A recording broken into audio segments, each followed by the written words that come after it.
Hey everybody, this is Aubrey Chavez from Faith Matters. For this episode, we were happy to bring on someone that's been on our list for a long time, scholar and writer James Goldberg. James is a fascinating person and Latter-day Saint, and he brings a truly unique perspective to our faith. In his words, his family is Jewish on one side, Sikh on the other, and Mormon in the middle. He works as a historian at the Church of Jesus Christ of Latter-day Saints and is also a poet, a novelist, essayist, playwright, documentary filmmaker, scholar, and translator. He's won the Association for Mormon Letters Award in both drama and novel categories for different works, and has been a finalist in the poetry, creative nonfiction, and criticism categories. He's also one of the rotating cast of scholars on BYUtv's series Come Follow Up.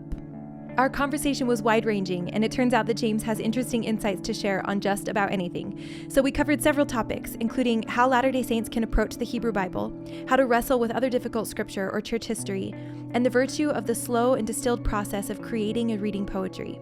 We also discussed James's book of poetry, Let Me Drown with Moses, and its provocative title, including the virtue of choosing faith in a chaotic world while maintaining our own moral compass. So a huge thanks to James Goldberg for coming on, and we really hope that you enjoy this conversation. Okay, James, I think a cool place to start would be with your heritage. You call yourself a Sikh, Jewish, Mormon, and that's a lot to take in all at once. So can we just start there and talk about maybe the cultures and the traditions that are all part of you? Yeah, so religiously, I'm a Latter-day Saint, right? And that's my life, that's my community. But these other heritages, religious heritages, those are the stories I inherited. I've been around those ways of life, and so that's important to me. So on my dad's side, there's Jewish family, and on my mom's side, the Sikh. Yeah. So can you talk about how that was a part of your? Was it a part of your childhood? In lots of little ways, right? So I mentioned stories. Definitely, my parents both are talkers. Yeah. And just like telling stories. And so I'd hear the stories of Sikh gurus and different things that happen in history and ideas from that. And, for Judaism, a lot of the stories are kind of tied to the calendar, right? So different times of year, you'd go and tell, here's the temple rededication story at Hanukkah, and here's this Esther story, right? And so I'd have those. And then other stuff, I don't know, like my grandpa always worked with his brother's farms in California after he helped them immigrate. And so we'd have Lion Sing Farm stationery. When I was doing homework, it was always with this Sikh symbol on it. And so yeah, it's just a thing that's around. And I think that ends up shaping your way of thinking and writing and expressing things. I can actually to give you just two examples from this book. We'll just dive in. Yes. But so one year we go to my aunt's house. This is actually my dad's cousin, right? But we call her aunt, for Passover. And she happened to tell this midrash, so in Judaism, you have the stories that are written in the Bible, but then there are also the stories that got passed down kind of orally that go with them, that expand and that sort of thing. And who knows if they all date back to probably not, right? Yeah. But they're still valuable as stories that show you the way people imagine themselves into the stories, right? And thought about what things mean and taught lessons. So there's this one midrash about when Moses and the children of Israel are leaving Egypt and they're on the shore of the Red Sea that says the waters didn't part till the first guy was chin deep, right? That he had to actually walk into the waters and the first behind him, and they made that choice. And then the miracle came, right? Yeah. Which is this beautiful image. So I guess I was thinking midrashically, right? In these terms of what might it be like? How can we use our imagination to expand the way we engage with scripture? And wondered, okay, even after the waters part, how sure are you they're going to stay parted? And so I've got this poem that actually gives this book, Let Me Drown with Moses, its title. It's called Prayer on the Red Seashore. And it goes, if these walls of water fall, O Lord, let me drown with Moses. And let me praise you with my final breath, for lending me his mad prophetic dream, for letting me wander out past the edge of this world beside a man who could see all the glory of Egypt and still say it wasn't enough. If these walls of water fall, O Lord, let me drown with Moses. Yes, let me die with the same fire in my eyes Moses saw in a desert bush. So that's my poem, but in some ways it's also my aunt's poem, right? It comes from the way we connect. And then on the Sikh side, there's different poetry forms from the Punjabi language that I appreciate. I don't speak Punjabi well, but that was a way of connecting for me. And then ideas too. So on page 30 of Let Me Drown with Moses, there's this ghazal. The sky fades to black from blue tonight, after bleeding a reddish hue tonight. God spoke the light, but he whispered the dark, where I lie still and think of you tonight. The lane where we met has been bathed in the moon, so no tyrant can rule us by curfew tonight. The Guru has felt God's own hands on his lips, so there's no Sikh, no Muslim, no Hindu tonight. One drop joins the river, one rises to rain, and one will distill as the dew tonight. Ek Onkar Satnam, Karta Parak, drink a prayer like ambrosial brew tonight. And I think, again, that's just an inherited language, but I can feel myself into my relationship with God in different ways because of these stories I grew up with. So I still consider myself a beneficiary of all those religions, even if I'm not totally involved in the community. Yeah. Can I ask about the interaction specifically of your Judaism and your Latter-day Saintism? Because we recently read a book by you and your co-author Jason Olson about Jason's story as a young Jewish man who converted to Mormonism, and he found sort of a beautiful coinciding of what he had learned growing up as a Jewish person and what the Book of Mormon and Mormonism had to say about the destiny of the House of Israel. What has that experience been like for you, sort of merging those two worlds specifically? Yeah. I mean, I think I've definitely, it kind of brings different colors out of the whole tapestry of Mormonism when you bring this other lens, right? And so, there's like certain themes. The idea of being a people together and that kind of thing is a huge part of the restoration. And it's something that maybe I feel in a little bit different way because I have these other traditions where that's baked in. Yeah. So I think that's part of the experience. There may be other things too, where, growing up, sometimes there might be something somebody said in Sunday school or in a priesthood quorum that hit me the wrong way. Yes. Because I identified really strongly with that Jewish part of my ancestry. And so I'd go, I don't know, right? Okay. Can I ask this? In this era where we're talking and having very big societal conversations around cultural appropriation, it's interesting, and I feel like so naive that I've never even thought this way before, that Mormonism has so much to say sort of to Jewish people, both about their past and about their future.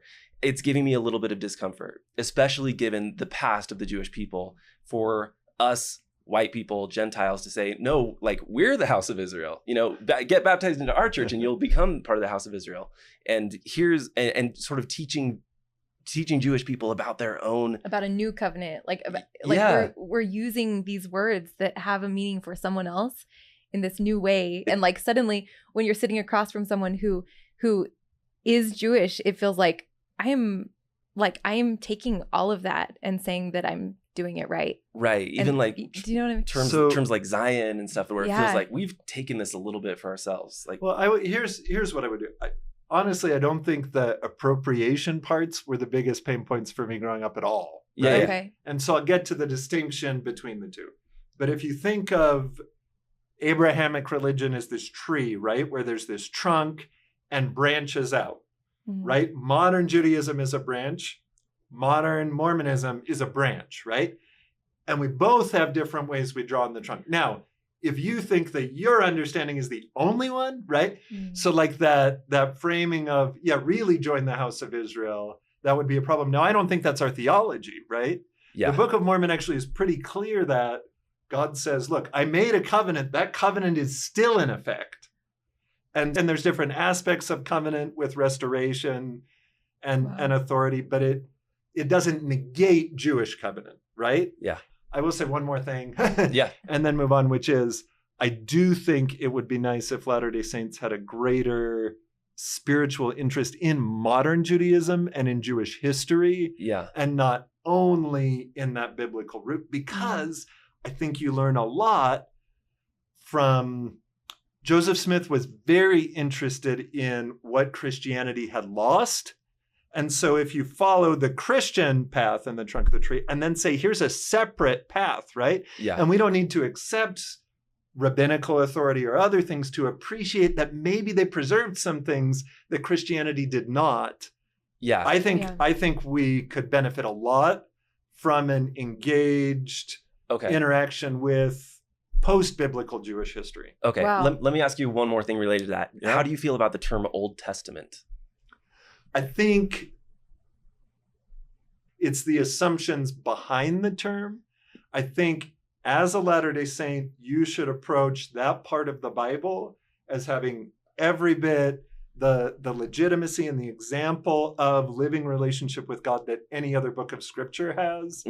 And the attitude is right. I care about that more than what you call it. Okay. I mean, honestly, I think people should be bilingual here, Yeah. where you know that it is both the Hebrew Bible and the Old Testament, right? That in the context of its relationship and intertextuality with New Testament, there is this, like the Testament part is important. Now, for a Latter-day Saint, even in that relationship, you can't have the New Testament supersede or replace the old one, right? You're making a theological mistake as well as a cultural sensitivity mistake, right? Yeah. But yeah, I think it's okay that it's a testament for us, but you need to recognize it's also the Hebrew Bible, right? I think that and makes it's sense. capable of doing these other things, and don't read it as if those Testament meanings are the only possible meanings or things you could get out of it. Yeah. Love that. Okay. Can you talk a little bit about this tradition of the Midrash? Because I kind of wonder if part of our struggle with the Hebrew Bible is that we're approaching it so legalistically, like we're reading it for exactly what it says and trying to make it work. And I wonder if is that something that we need? Like, do we need to be more open to this idea that like we can have conversations about the stories and maybe we don't need to be so obsessed about the black and white if it happened historically truth, you know? Like I love this idea that like, what if the waters didn't part until someone was up to their ears? Like, you know, like that can be true, just as true as any other moral of a story. Like if we're learning from it, then there's something true there too. And it's not so much about if there was literally someone walking on wet or dry ground, you know? Yeah. But that's kind of a new, we don't really have a place to experiment with stories and like stretch and pull them and wrestle with them in a way that feels like condoned, you know, like we're really like mining for like what's the truest truth here that happened. When I teach Sunday school, one thing that I tell people is speculation gets a bad name, right? Yeah. Because the problem is when we speculate as if we are telling the truth. If you say we're imagining, we're speculating, it's fine, right? And let's imagine, let's speculate, and let's reach God there. In terms of like historical or other questions, I think the most important thing is to remember that the scriptures are a place to meet God, right? And if those other questions are getting in the way, then toss them to the side for a minute, right? And let yourself meet God. Now, to me, it's important to be willing enough to listen to God that if he's telling me a story, if it's an allegory, that's fine. I'm not going to condemn him if my other understanding was wrong. By the same token, if God is telling me a story, I want to be ready to inhabit it as fully as if it were literally true, right? So I'm not going to put an asterisk in my head. I'm just going to jump into the story and inhabit the story. And yeah, maybe that sort of midrashic approach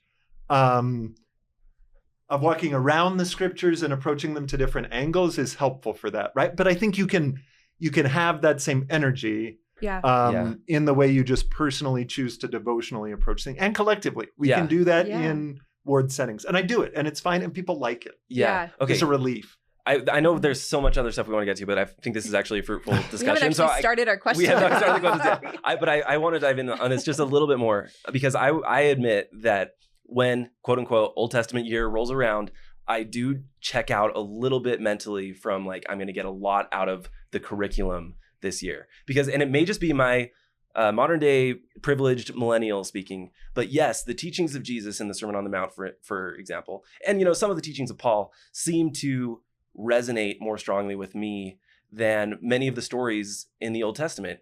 In the Hebrew Bible. And like, I'm sure there's a lot but I believe you when you say there's a lot to mine there. And I'm wondering maybe if you could just give us an example of a way that you engage with the Hebrew Bible and meet God there. So that we could watch you do it to some extent and say like, this is something that we could be doing this whole year as we dive into that text. I think, okay, if you're looking for scriptural characters to be your mascots of righteousness, right? then the stories can be kind of puzzling and difficult sometimes, and you're not sure what to do and you walk away, right? If you're looking for rules that always work, right? Like that can be difficult because of the cultural space, right? God was working with people and they were bringing their assumptions just like we do. Yes. But I don't know, my 11-year-old kid, when we worked this year, was able to say, okay, how much of this is helping them forward? How much is what they're bringing? Where's God in this? And you can ask the question and it's fine. An 11-year-old, right? Yeah. Like we can do that. And I think that can help you just change your expectation. Now, once you do that, there's all kinds of interesting stuff to discover. So let me give you a couple examples. One in Leviticus, which is not page-turning reading. No. There's some really interesting passages at the end where they're talking about the laws, and specifically some of the Sabbath laws. You have Sabbath days, Sabbath years, the Jubilee years. That's the Sabbath of Sabbath years. And it says all these things give the land rest. Mm-hmm. And if you don't keep them, if you don't give the land rest, the land will spew you out and it will take its rest. And of course, this is built into the larger motif of exile and restoration, return. And so it's really poignant for that. I got kids and I worry about environmental things in the world. And I think this, if you take economics and environment and look at them together, it's a pretty concise explanation of what's happening, right? Yeah. You don't give the land rest and there are consequences. It'll spit you out. It'll take its rest if you don't give it. It's a beautiful moment that I would never find if I just said, and my 9-year-old did say at the beginning of Leviticus, is this a cookbook for sacrifices? Right? And it's okay. You can laugh and you can go, yeah, these chapters are the cookbook for sacrifice and we're going to read through them, but we'll get to some other things. Yeah. So there's an example for you. That's really great. interesting. Yeah. I mean, it occurs to me as you say that, I mean, the first point that you made, that sort of that wrestle, like we're looking for the assumptions brought by the people. We're looking for where God actually came into the story. And we're taking sort of our modern day things that we're bringing and wrestling with that story. Yep. Arguably, you could say that you could get the most out of a text like the Hebrew Bible in your scripture study because nothing is being spoon-fed to you. Like it forces potentially a wrestling more than any other book of scripture that I'm familiar with. I think so. And I think because of that, it's a great comfort to me because we wrestle, right? We do not always live the Sermon on the Mount. I mean, you'll find a lot of those same values in the Hebrew, but in the Hebrew Bible, sometimes they come in the midst of this other churn in a clear way. I mean, I think the Book of Mormon has a lot of that, and there's fewer barriers of language and that kind of thing. I think it's a good, an investigator on my mission said, oh, I think I figured it out. This is the Middle Testament, right? And I kind of like that way of thinking of it, that it's got some of those beautiful covenant features and the ups and downs that I really appreciate. Some of these other things, but absolutely, there's a lot to find there if you let yourself. Yeah. So let me ask you then. Let's set scripture aside. You're a historian for the church. How do you approach history? I mean, if you're a believing Latter-day Saint and you're interested in church history, or you feel like it's just like something you haven't tapped into yet, is that a similar approach? Like, are you reading these stories? I think it's almost exactly the same, right? Wow. Like, I think we reject church history and Hebrew Bible, Old Testament for the same reasons, because we want to take one standard Mhm. and we want to just sort good, bad, Yes. Yeah. right? And it's almost what Jesus told us not to do in that parable of wheat and tares, because he's going, it's all mixed together, guys. You Right. can't you Wow. can't tear the one out without tearing out the other. So when I go to church history, I try to have an open mind. I try to do things. And one way I talk to people about it is I say, so often in the past, we've used it as evidence for the truth of our faith. Yes. Right? Set that aside. Approach this as laboratories of discipleship. People are experimenting with what it means to be a disciple, what it means to be a chosen people to seek God under different conditions, dealing with different things with their own problems. Once you do that, it's fascinating, right? Yeah. And sometimes it really works, and sometimes it falls apart in tragic and instructive ways. And so I really try very hard to suspend judgment a little bit in church history and get in and empathize with people. And as I do, I consistently find myself, I would say maybe deepened is a word, right? It deepens my faith to study church history because I see how people like really did it Yeah. in the struggle of life. Okay. So Sorry. we probably have the We same might question. be having the same question. So here's my question. Okay. You could arguably apply that same process to any difficult history. I mean, Christianity, Catholicism, Protestantism, they all have, I mean, and every major world religion has a difficult history to reckon with. And typically they all have also done what we've done, which is use their history to prove the truthfulness of their claims. So if that's true. We may lean a little farther into that than some traditions, but Okay. it varies, right? Yeah. Totally. Yeah. So do you agree, I guess, first of all, that we could apply that process Yes, to learn? absolutely, Okay. right? And honestly, I think if you're studying Catholic history and your whole point, if you're doing the opposite, right? I'm going to study Catholic history for evidence that Catholicism is broken. Like, okay, that's fine. Yeah. But you're not going to get that much out of it. If you study Catholic history to see the hand of God in these people's lives, I think you can learn a lot. Okay. Wow. I totally agree with you. And the question that follows then for me is, for you, why Mormonism? Why engage more deeply with this faith and, be fully in its rituals and its ordinances? Oh, I just love it so much. Okay. I mean, that was this a big, flat, fat, slow pitch for you? I mean, part of it is I just like the taste of it, right? That Mormonism is so interesting and weird and delightful. Yeah. And I think there's that. I mean, I also do feel like there is a uniqueness, right? That like here in this modern world and like right on the cusp of so many, we did this thing once at Church History where we looked and we said, we want to show how time passed afterwards and before pioneer travel, right? Okay. And it's interesting. You have someone who walked the Mormon Trail as a girl and lived to see the moon landing, right? Like just wild. That is wild. Yeah. You go That's the other crazy. way, transportation technology does not change a lot back to the Roman Right. Empire, Yeah. right? Like it's just, and so I think the restoration comes at this fascinating moment as there's a lot of changes going on that give us conditions we're still wrestling with. How do we digest living in this different world?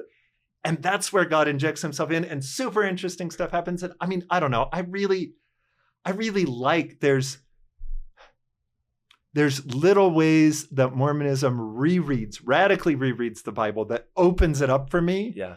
Right. And makes it a Urim and Thummim to me. That I just can't do without. The way we think of ourselves as divine to me is kind of a bridge between the Eastern and Western religions. So Indian religions, Dharmic religions, we're a piece of God. Well, I read that poem with the drops in the ocean, right? So in Sikhism, you talk about a human soul as a drop that goes back into God and becomes part of God, right? In a lot of Western religions, there's this strong separation. God's creator, we're the work of his hands. In Mormonism, we're God's kids. Like, so much of Mormon theology consists of reading something that's in the others and be like, no, really. No, really, right? That's true. And, but to me, that's this bridge to say the Dharmic religions are onto something. There's this piece of divinity in us, right? And I feel that at the same time, right, I am this eternal individual, right? Parts of me I'm not going to merge back into God, but grow into godliness, right? And in that sense, be reunited with this eternal relationship. I just love it. Yeah. So I don't know. I mean, I don't know if that's satisfying, but I love it. No, Yeah. that's great. I don't need it to be perfect. It's living, right? And I think that living side has been just so important for me personally. Can you read one of our favorite poems was The Builders on page 23? Would you? This feels like a timely. Can we start with another one? I kind of want to build up to this. This is a lot. I have another favorite that comes before that would maybe like introduce some humanity into our church history. Just because The Builders is going to be tough for some people. Yeah. Well, but yeah, that's true. We can do the Joseph. Okay, you knew where. Is that Okay. This was maybe my actual favorite. This is the one I was like texting people like, oh my gosh, like it just made me feel things. And I think I think that it sort of revealed how much I do that sorting. Like I want to sort into heroes and villains. And this kind of just like broke open my heart. Like there are wounded people who are trying really hard and like end of story. Yeah. I loved it. So the backstory to this poem is that I was looking at a blessing way back when I was a student research assistant on Joseph Smith papers, where Joseph Sr. is blessing Hiram. And one of the things that he tells Hiram, he's blessed for the times when he helped his father when his father was out of the way with wine, right? Which is this really interesting phrase and not the way you think of it. Yeah. And I looked into it more, and we don't have perfect records, right? But there's these kind of fragmentary things that suggest that in those hard years where the Smiths are moving from place to place and struggling to make a living and have been ripped off and had bad weather and whatever else, that there were periods when Joseph drank really heavily, right? Yeah. And where that was a struggle. And that's very typical of that generation. Right? That generation of Americans drank like 3 times what we do on average. Yeah, I did not know that. Right? So this poem is about Joseph Sr. imagining almost midrashically ourselves into this moment. We don't know, but we're gonna imagine. Yeah. In the spring he sows hope, but come fall he reaps only the empty wind. So all through the long Vermont winter there's a bottle in his hand. He drinks like Noah, to drown a flood's worth of sorrows, drinks until he staggers to and fro as earth itself will in the end.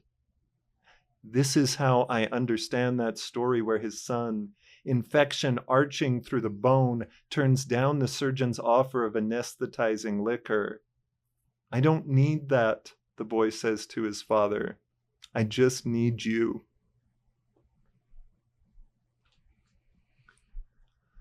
So for me, this was one of those moments, right, where I'm connecting and the same story reads a different way because in Lucy's telling, he says, bring dad, right? Yeah. Just tell dad, all I need is for him to hold me. And there's this different poignance when you think, and I don't know if I'm correct historically that the times line up, but I think it's important to allow this possibility and to let these people in our history be this sort of human. Yeah. Yeah, beautiful. Exactly.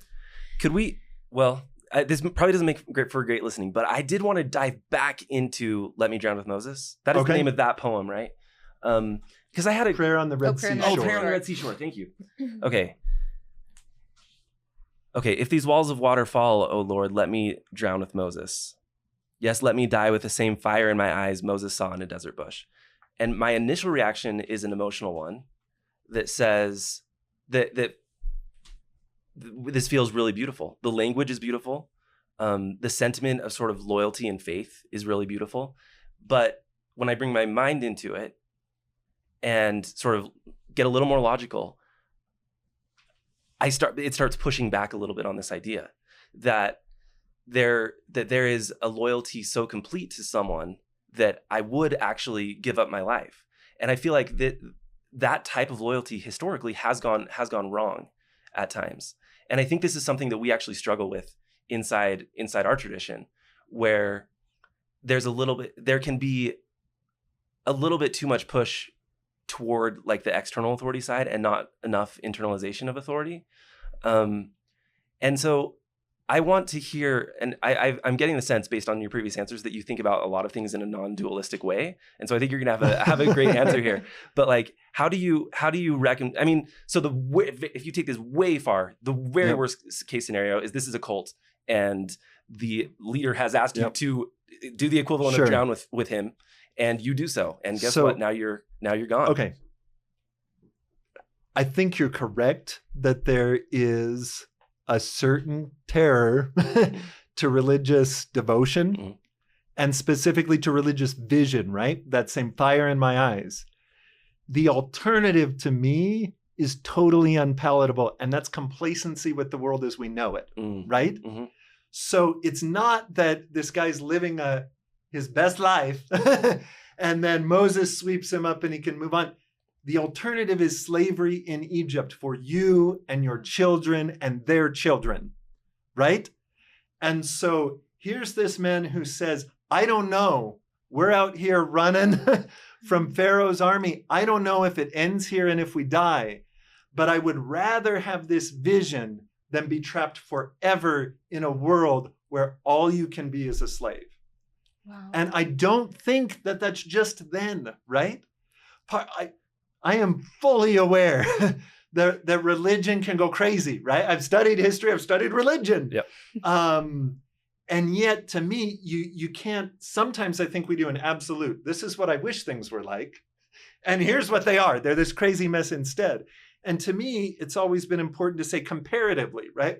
What else is there? And I am just not happy enough with the modern world as we know it to not be religious, right?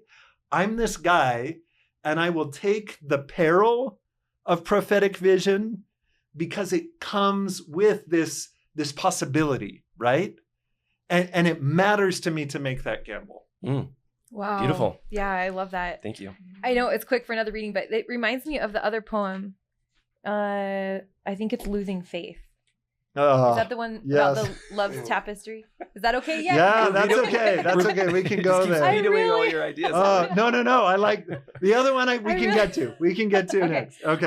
I like this one because I felt like this one really resonated with me a lot. But I would love to hear what it means to you. So maybe you can read it first, and then we can talk about it. Losing Faith. I don't want to leave you, but I don't. Okay, I'm going to preface this by saying it's part of a longer cycle of poems within the book. And these are very influenced by Punjab, North Indian poetry and this devotional imagery about God, but God, and it's like romantic imagery, right? And that's sometimes weird to people, but it works. There's a long tradition of doing this, right? Yeah. So Losing Faith. I don't want to leave you, but I don't want you close. Sometimes a little love is pure pain. Why do I dread your coming? Is my heart sick or unfaithful? Maybe drained of its blood through the hole you cut. Wanting you was a labor and a bliss. Forgetting you is excruciating. If only the steering of destiny's ship could turn autumn to spring. Even the dead of winter would be better than watching these leaves fall. Your friends came to comfort me. You know, the ones you compared to salt. Well, how do you think they feel against my wounds? Did you betray me, or did I misunderstand you from the beginning? Who can still trace love's threads when the tapestry unravels? Okay, this time we start with you. Yeah. Well, I can tell you in the few weeks since I've read this book, this line about even the dead of winter would be better than watching the leaves fall. I mean, I feel like that is true in every context. Like there's something about the anticipation of something being lost that is the actual thing that is untenable. And once you're in the situation, like there's work to do and there's a next step. But I think this situation is terrifying, and most especially in the context of your faith. Like when you feel like belief is slipping through your fingers and you can't imagine what dead of winter looks like, but you feel it coming. I think that's terrifying. And I resonated with that last line about, is it even possible to trace the threads of what's totally unraveled? Like, is there anything left? It just feels like this big tangled mess of you don't even know what. And for me, reconstructing faith really did look like finding those threads that did feel like love. Like for a long time, I felt like that was the only thing that I could recognize. It was like love or not love. Like some things felt expansive and beautiful and big. And I think that was those threads of love, and eventually they became something again. But for a long time, like that is the metaphor that really works. Like it is a big tangled mess of thread that could never be untangled. So, but I would love to hear what you meant. Take it away, James. No, I mean, that's good, right? And I think that's one of the tough things when we talk about this is, I don't know the answers to this, but there's clearly a communication gulf between people who are living faith and people who are in various stages of what this poem is trying to articulate, right? But part of it is on the other side, right? Who can still trace love's threads when the tapestry is unraveled, right? The story you're telling at that moment where you're feeling pretty thoroughly deconverted, right, is as affected by that experience as before. And so, yeah, we talked about a trunk and branches within two faiths that diverge. I think that's the same. When you're leaving faith, it's a different evolution. And to come back is, yeah, it's hard to talk across that gulf because the way that, yeah, maybe there are still threads that are there that you can feel, but the tapestry's broken. So I don't know. Yes, I think you did a better job than I did. Well, I love explaining that one. But yes, I think hopefully we have listeners who feel this, and sometimes it really does help to just name that feeling. That's exactly what they say. Like there's something, I think for me, poetry is always about that. Like hearing something articulated in a way that feels like viscerally true. It just, and having, it's like I don't know, there's like something supernatural about it. Like hearing something or just like nailed down so exactly is just, it's freeing. Like it's a relief to just have it out. And I think sometimes like you need a poet to be able to do that for you, to express something that you just can't even quite say. And that is, I feel like that's such a valuable role of poetry in culture. And it was actually interesting. I mean, I haven't looked at this book a lot lately. It's years old now, right? But when you emailed me about it and I picked it up again, it was so interesting to me to feel my way into the book and the different shape of thinking there is when you're going through poetry than like social media cycles. Wow. Because I've just been kind of watching those and feeling, right? Here's a thing and you have an immediate reaction, and how do you manage? And this like distilled, processed, slower kind of thinking, it's just very different, right? Yes. And I think we're at a time when we get caught up in the one a lot, and it would be good to give ourselves that time with the other. Yeah. I think that what you're saying is probably appealing to a lot of people who are hearing you say that and wanting to get out of those sometimes toxic social media cycles. You write, I think it's in the introduction to Let Me Drown with Moses, that the world gave up on poetry a century ago. I would be curious to hear how you saw that, what you meant by that, but also how do we re-engage with it, and what would be the value of doing so? Yeah, that's a little bit tongue-in-cheek, right? Clearly, we still listen to song lyrics, right? Which are a subset of poetry, and those are important. And actually, you know, there are a subset of poets who have done very well, like on Instagram specifically, right? Where they develop these like short form, distill a feeling down to a few words, sometimes something drawn with it. And that's a way that people have connected. So we're seeing a little resurgence there. But in terms of the difference, Grace Noel Crowell is the name of the poet who wrote Because I Have Been Given Much. I think that particular poem's 1920s or 30s, sold tons and tons, huge deal in the pre-World War II years, right? Totally forgotten in our poetic consciousness now, right? In our sort of collective memory, only preserved in that hymn book form, which is interesting. So that's part of what I meant about we gave up. It used to be that people would gather to read poems together. People would memorize poetry. And we don't do that the same way. And I'm not sure that song lyrics are quite the same in terms of the modes of thinking and the same like definitely a good song can give you a nice cathartic release, but I don't know. I feel like it's different in the way Sam Shepard, the playwright, once said he tries to write plays that help people feel in their minds. And that's maybe not a bad description for some of what poetry can do. Yeah.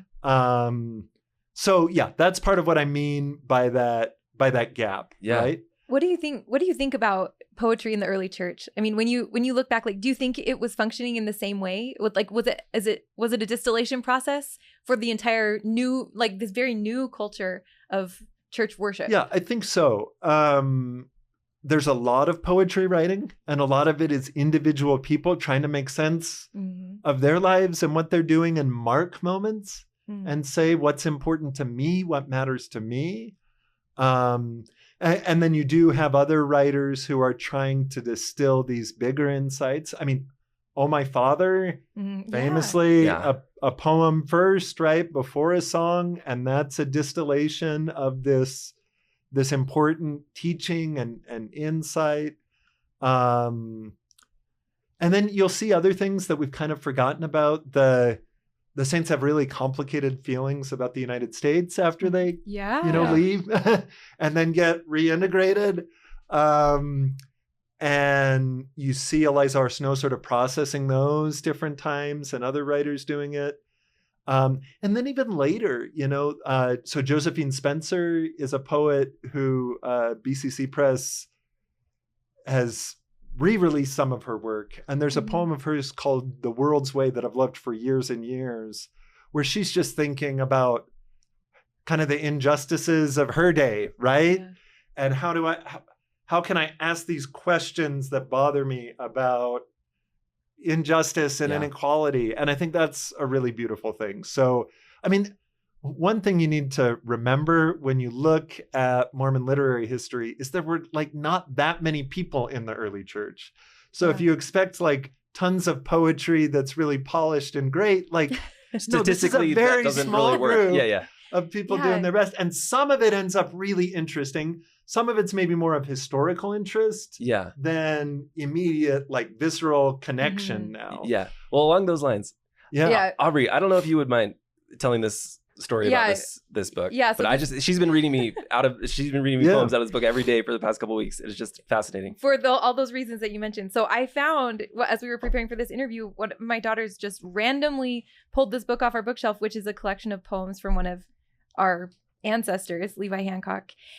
And I just like Levi. Yeah. Right. Like I've heard his stories always, growing up, but I was not familiar with his poetry. And then when we were kind of really getting into like what did Mormon poetry look like and mean for the early church, I was, of course, super interested. But maybe I can just read like a little piece of his poems are all so long, but I'm going to just pick and choose. I'll just read like a few stanzas because this one for me was so interesting because it puts you in the place of like this very specific time and place in Mormon history, like something that we're so familiar with. And I've never considered like, that he woke up every morning and lived in this exact moment before.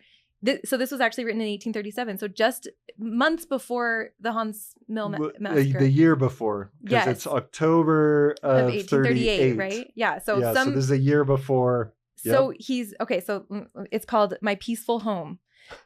And he's very rhymey, which we're going to appreciate. So far in the realm of Missouri, where runs the shoal of water like fury, along by the wide spreading peony, I've reared up my dwelling in peace. Oh, here, beside the fire, I'll take my sweet babe and little Mosiah.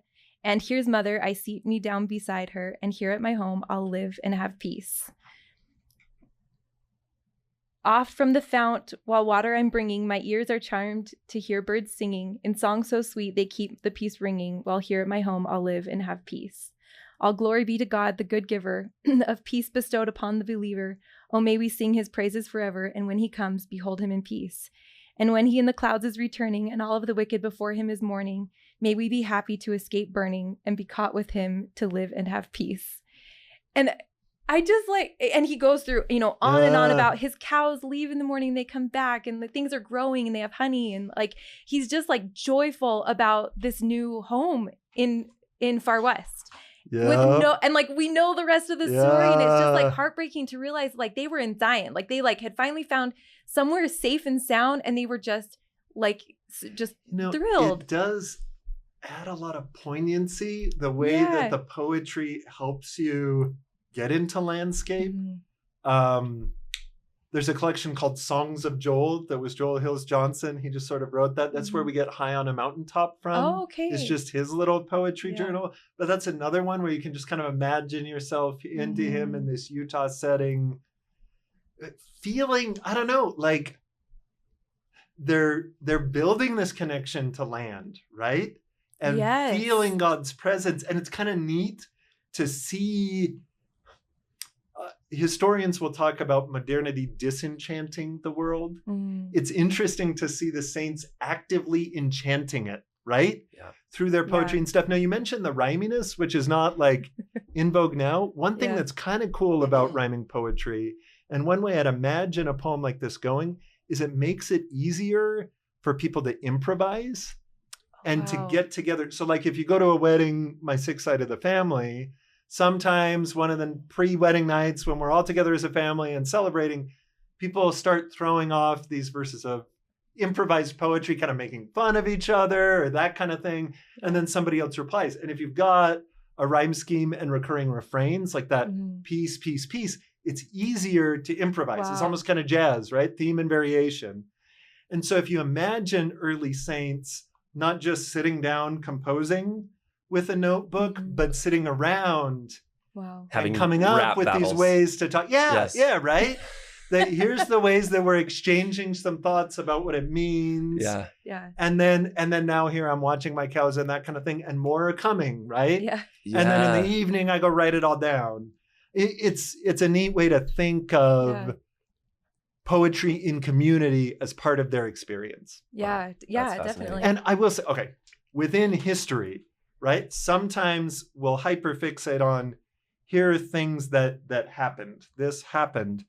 But that's only 1% of life is what happened. A lot of life is how do we feel about it? How do we think about it? How do we frame it, right?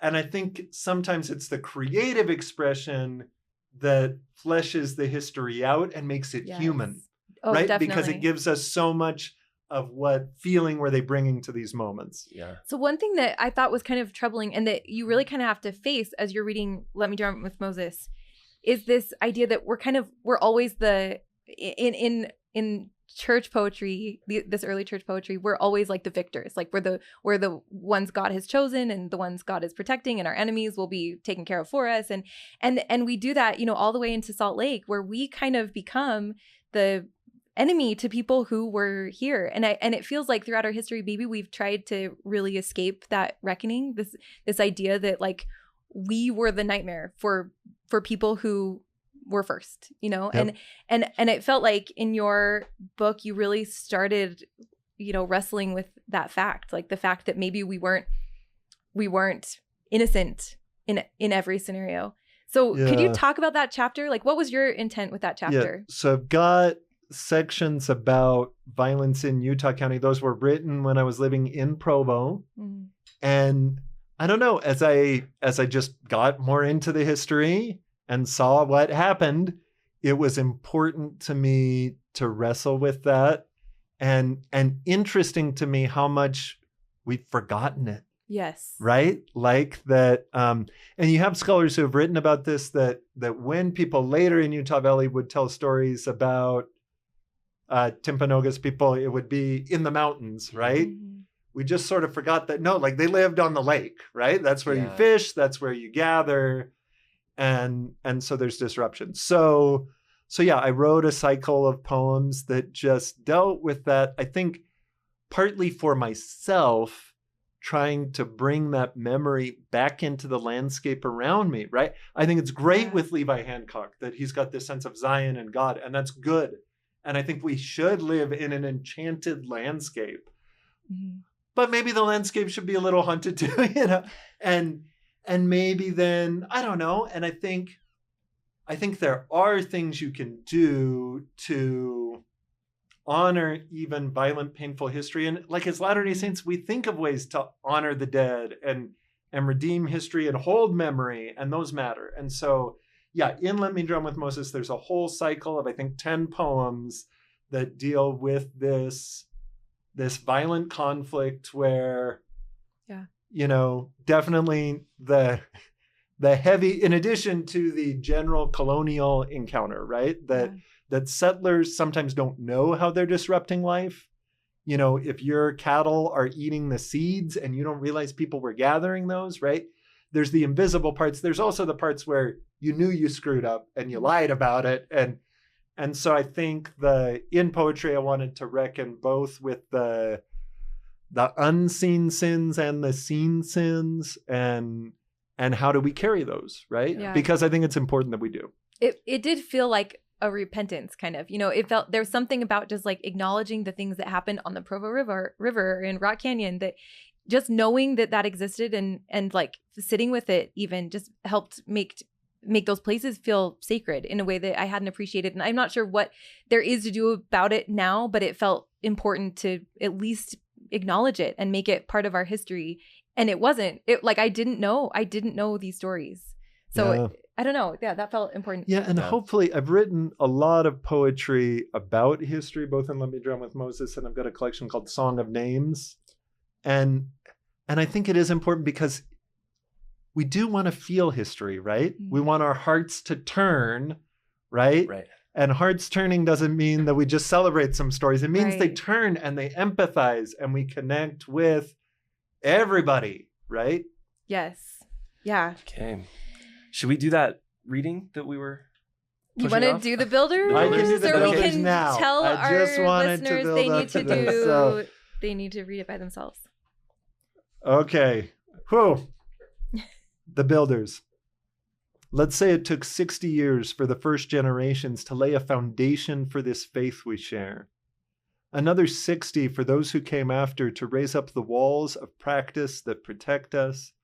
That puts us around 1950 when the builders climbed up on the first planks of the roof, got a chance to look out and take in the view of a wide open world. Which makes it 2010, another 60 years later, when the roof is in good solid shape and my friends start jumping off. And that is the builders. So, okay, what's going on here? I think partly when I approach history, one thing that's important to me is I don't want to see God in absolute terms as just like dropping things out fully, but we don't believe in creation ex nihilo, right? Mm. We believe in a God who, even building the world, shaped elements and brought it together. And that was pretty theologically important for the first generation of saints, right? Mm. Parley P. Pratt can go on for pages that he's a builder, right? Yeah. It's not out of nothing. And that's one of those things in the Mormon view of God that's different and that matters. But sometimes I think we want God to reveal ex nihilo, right? Yes. Instead of letting revelation proceed in that same building thing. And so when I look at church history, the first generation, they're working from some pretty raw materials and putting things together. And things we really value, like the word of wisdom is received in the first generation, but it takes them a long time to get consistent about that, right? Oh, yeah. Where it's just a norm you take for granted. I really value having grown up with that, right? Mm-hmm. I feel like my life has been a lot easier because I never had to roll the dice on how my genetics would respond to alcohol, right? So I'm grateful, but it took time. It's not just, what I have inherited from this faith is not just abstract knowledge, it's lived experience. It's the strength of community norms. So I value all of that, right? Now, the reason I was a little hesitant about this is because the end can feel pretty harsh to people, right?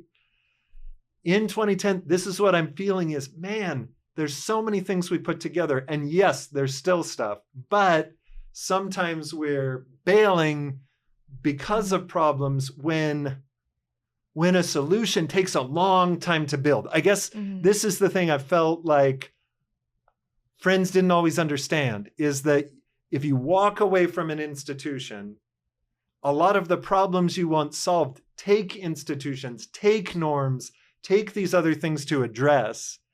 And so you're starting over maybe on a process, and you are not going to solve the problems you want to solve at once just by saying this is what ought to be, this is right. It takes time. Yeah.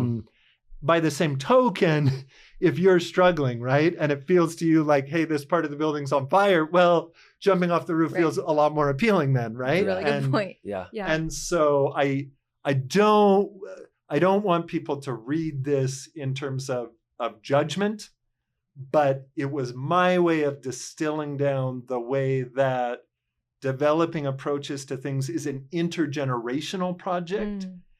And I feel like it's important to continue the intergenerational work of pursuing a vision of Zion.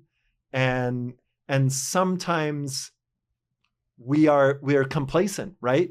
We think that having an insight about what would work better means that we can also enact that insight, and a failure to enact that insight, like walking away from that, is going to solve the problem. And I don't think that's how the world works. Yeah. I love that metaphor like that. We have always talked about how, it's much easier to throw rocks at the house, like it's way, like everybody can see the problems, and it's way easier to just point and throw. And I agree. Like sometimes that's the healthiest thing to do, for you to walk away. But for us who feel like we can stay, I love this idea that like we are builders, and we weren't invited into this perfect house. Like we're part of the construction. And we just read the new volume of Saints, and so I like that 1950 was kind of what got its own stanza, because that was mind-blowing. Like the way that the church evolved so much in those decades that were kind of, to me, they were sort of, I never think about them, like there's a pioneer church and then there's what we have now. And it was so cool to like see the link and how much the church really had to evolve and stretch and modernize in those decades. And it's just, I felt like it's a metaphor that challenges you, but it's also just like so optimistic. It feels like there's nothing wrong with the fact that there wasn't a roof in 1950. It was just, that was the work of that generation. Stage. Yes. Yeah. Yes. Yeah. And I think maybe it can be freeing to say, this generation was doing this work, and I don't need to treat it as if it was complete. Right? And maybe some of what we're doing now is, so theater was my original field before I got into history and writing and that kind of thing. And in theater, you talk a lot about suspension of disbelief. To inhabit the story, you suspend your disbelief, right? And sometimes maybe we need to do that suspension of disbelief as the type of faith to say, we're going to put this aside. We're going to suspend our concerns a little bit. They're still important, but then in order to get a vision of what's happening and what could happen. Yes, I love that. Maybe, do you have one more? No, I was just thinking during this whole discussion, it was really fascinating. I'm having like mental conversations with people that I know would have opinions about this. And one of the like pushbacks that I'm getting from this theoretical imaginary person, who is actually a real person, is like, we talk about the church as like as a thing, right? That's separate from us, like the building, potentially. We could call it the church. Maybe that's one of the metaphors. And there's this question of like, how much can we affect the church? How much can we mold the church? And the pushback that I'm getting mentally is we are the church. And so it takes this poem to a whole like different place for me. If you say, we're not only the builders, we are also the materials.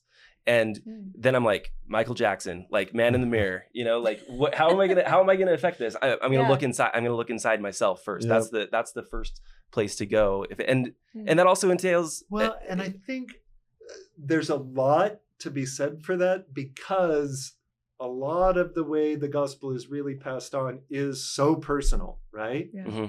How is it managing in families? And sometimes when people are wanting to come back to church but struggling, when I've worked with them, a lot of it is like, okay, how do you separate your family experience growing up and the stuff that wasn't working from what you want to create and what you want to be? Yeah. Right? Like that's where you can have the same words, the same abstract beliefs, but all that other stuff we bring to it matters a lot. Word relationships are very much the same way. So that there are things that matter that we can't control, that's part of this larger thing. Yeah. But how it's inflected, how it's lived, like that matters a lot. And that is in us, right? And a lot of it then is not going to come out super consciously, right? It's that question of what are the things that you are teaching that you don't know you're teaching. Yes.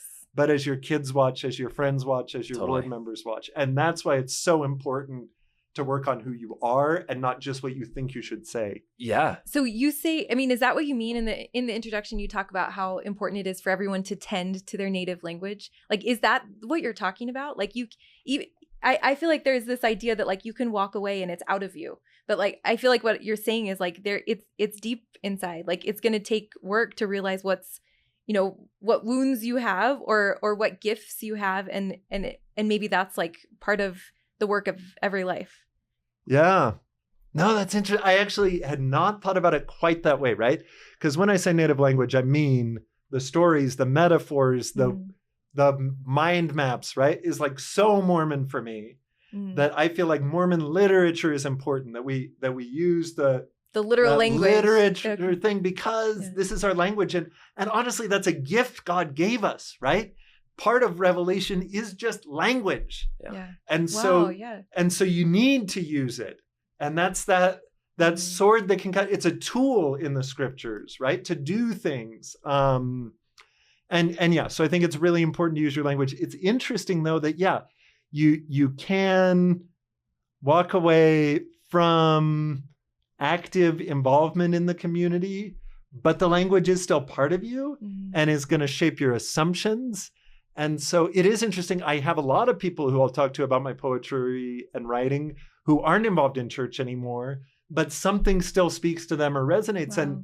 And that's part of it, right? Is that the language shapes you almost in this. Yeah, it's always your mother tongue, right? You can leave, you can move to another country, you can say, and I mean, many people have left a country because they felt like it wasn't working. And yet there's different things you're going to accomplish working in that mother tongue than picking up the second language. Yes. Yeah. Wow. I love that. Thank you so much. Is there anything else that we missed? I know we didn't get quite to everything, but is there anything that we just cannot miss that you want to be sure to talk about? I will just say that many people listening to this may not be up on contemporary Mormon poetry, and that's okay. That's okay, but you should try it. And there's just a lot of great writers, and you should read them. So my wife and I do a contest called the Mormon Lit Blitz. We've got an anthology of the first 5 years of finalists. The second anthology is coming out end of this year. And that's one way to have a sampler. Yes. Cool. Okay. I do, if there's one other person's book, I might put at the top of a recommendation list. It's Homespun and Angel Feathers by Darlene Young. I'm going to read you just a poem from her. This is called Kinsakoroi for Joseph Smith. So that's this Japanese art form. When something breaks, you repair with the gold where you can see the lines. And so she's engaging, she's not a historian, right? But still engaging in that action of how do I take these pieces of somebody, right? An acknowledgement that it's not there and honor that. So planted in farm dirt and manure, he faced eternity and translated for us. Meeting of meat and light, bucket, shovel, axe transubstantiated, receiver, transmitter, amplifier. He would bring us with him, modulate us to a higher key. Yes, he was rough, the coarse coupling, the intersection of dimensions dirty and divine, the rustic needle on the holy phonograph. But I can forgive the static. Who wants a perfect prophet? Hick and height, scrub and scripture, limp and lamp. He was a handshake with the heavens, calloused hands, constellations unnumbered, matter and antimatter. Not immaterial his fumble and slop, his gimpy stuttering lope towards loft. I need his lusty, sloppy flaws. I am drab and itch myself. I prefer a dusty plow. I'll make my home here, among the homespun and angel feathers. Wow. I just love that, right? Yeah. And the mode of thinking it represents. Yes. This is Mary Jane Rice. Her first collection is called Messages on the Water. One interesting thing about her is she's in the process of writing a poem for every come follow me lesson. Wow. Really? So her New Testament book is out. She's doing Old Testament now. Wow. So you can kind of watch her drafting, and then it'll come Wow. out, I'm sure, sometime next year. But this was the first Mary Jane Rice poem I ever read, and it's just always stuck with me. And I think part of the reason this sticks with me is because of the people I've shared it with, where it's meant a lot to them. And so the poem becomes this marking point in my relationships. Mm-hmm. It's called Stillborn. You were wanted, not an accident. Your first fluttering cells sent plans pulsing, names, knitting, nursery colors, universities. Though 2 others came before, I saved a part for you. Sometimes a heart stops beating and dreams bleed free in a slow red river of barren pain. No healing prayers, no reasons sought, none given. Just one of those things. But it wasn't an accident. You were wanted elsewhere. Wow. Beautiful. Yeah, thank you so much. Thanks, James. Tell us her name again. That's Mary Mary Jane- Jane Rice, Mary Jane Rice. Merri for the Mary. Okay. Mary Jane Rice. Thank you. Yeah. This is beautiful. I feel like we have fun homework. Yeah. Thank you again. And your own contribution to this, to history and poetry and everything is really remarkable. Thank you for being who you are. Well, so good to talk to you. All right, thanks so much for listening. We really hope that you enjoyed this conversation with James Goldberg. And a big thanks to James for coming on the show. If Faith Matters content is resonating with you and you get the chance, we would love for you to leave us a review on Apple Podcasts or whatever platform you listen on. We read all of the reviews and it really helps us to get the word out about Faith Matters. We appreciate the support. Thanks again for listening, and remember you can check out more at faithmatters.org.